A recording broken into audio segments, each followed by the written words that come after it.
होगा कि जगत गुरु बसवेश्वर जी का जयंती है।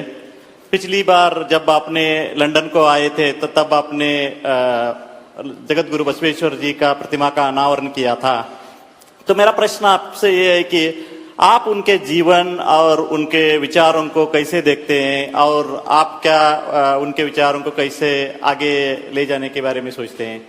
थैंक यू, धन्यवाद। देखो, हमारे देश का एक दुर्भाग्य है कि आजादी के बाद भारत की महान परंपरा, संस्कृति, इतिहास उसको भुला देने का भरसक प्रयास हुआ है। आपको एक परिवार से बाहर कुछ पता ही नहीं चलने दिया गया है। बहुत लोगों ने शायद बसवेश्वर जी का नाम आज पहली बार सुना होगा। 12th सेंचुरी के महापुरुष, कर्नाटक के। और मैं आप में से किसी को रुचि हो तो भगवान बसवेश्वर के वचन पढ़ने जैसे हैं और आज सभी भाषाओं में उपलब्ध है, सभी भाषाओं में उपलब्ध है। आज उनकी जन्म जयंती है, तो मैंने आज मेरे बिजी शेड्यूल में भी थोड़ा समय निकाला था और यहां पर जो पिछले बार मैं जब आया था, जिस स्टैच्यू का मुझे अनावरण करने का मौका मिला था, तो वहां जाकर के मैं खुद आज नमन करने चला गया था।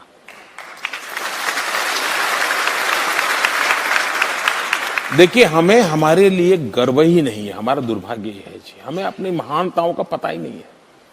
हम मैग्ना कार्टा के लिए जानते हैं, पढ़ते हैं। हम डेमोक्रेटिक वैल्यूज के लिए दुनिया से सारी बातें होता है। आपको जानकर के खुशी होगी, 12th सेंचुरी में भगवान बसवेश्वर ने मैग्ना कार्टा के भी पहले लोकतंत्र के लिए पूरा जीवन खपा दिया। उन्होंने एक अनुभव मंडपम नाम की व्यवस्था की और समाज के सब वर्ग के लोग वहां बैठते थे और सामाजिक समस्याओं का चिंतन करते थे। और उस जमाने में कंपलसरी महिला प्रतिनिधि रहती थी उसमें, 12th सेंचुरी में, और सामाजिक समस्याओं का निदान निकालते थे और फिर समाज का प्रबोधन करते थे।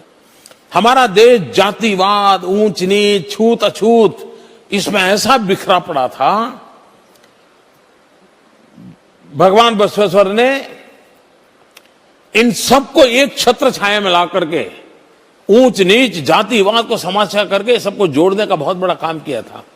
और अभी जो आपने बेसब्री वाली बात कही थी, मुझे भगवान बसवेश्वर जी की एक बात याद आती। उनका एक वचन है, उस वचन में उन्होंने कहा है कि जहां ठहराव है, मुझे शब्द मेरे होंगे लेकिन मुझे भाव याद है, जहां ठहराव है वहां जिंदगी समाप्त है और जहां पर गति है वहां पर जिंदगी के नए आयाम की संभावनाएं नित्य नूतन होती हैं। इस प्रकार का भाव भगवान बसवेश्वर के वचन में है, जहां ठहराव को मृत्यु माना है उन्होंने उस जमाने में। और इसलिए मैं समझता हूं कि लोकतंत्र के लिए, विमेन एम्पावरमेंट के लिए, सोशल कॉन्शियसनेस के लिए जो काम भगवान बसवेश्वर ने किया है, आज भी हमारे देश को और दुनिया को मार्गदर्शक है। तो मुझे खुशी हुई, और आप तो स्वयं कर्नाटक के हैं, आज मुझे उनकी जन्म जयंती पर वहां जाने का सौभाग्य मिला था। और हम सब और मैं तो चाहूंगा कि हमारे स्कूलों के बच्चों को पता होना चाहिए कि अनुभव मंडपम नाम की डेमोक्रेटिक इंस्टीट्यूट कैसे उस जमाने में डेवलप की होगी, कितनी बड़ी दीर्घ दृष्टि होगी एक महापुरुष की जिन्होंने इस काम को किया हो।